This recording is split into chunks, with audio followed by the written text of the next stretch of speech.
Oh, good morning! Ito nga pala yung isdang kinuha natin sa pwesto. Okay, mga isdang bato po yan sila.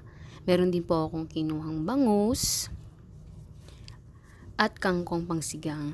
Kumuha din ako ng alamang kasi nung nakarampa ako nagkakrib eh. Okay, 3 itlog. Magkano na ito ngayon? 10 isa. Mantika 36. Sinigang mix 7. Kamatis 35. Sibuyas 35 din. Siling green 35. Okay. Magagalit ang papa ko pag nakita niya kung paano ako humiwa. Ayan na. Kawawang isda. Okay. Nagtitinda nga pala kami ng isda sa Phase 1 bagong silang. Yan. Kamatis.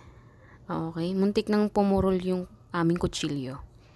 Pero okay lang yan. Makakaluto pa rin naman kami. Pinagsama-sama ko na nga po dyan ng kamatis, sibuyas, siling green at hindi naman naangal yan. Eto nga't nagsampay muna ako habang inaantay kong kumulo ulit ang ating sinalang. Nilagay ko na ang bangus. Naantay ulit na kumulo ito. Ito ang itsura ng aming taas dito sa bayabad ng kusina.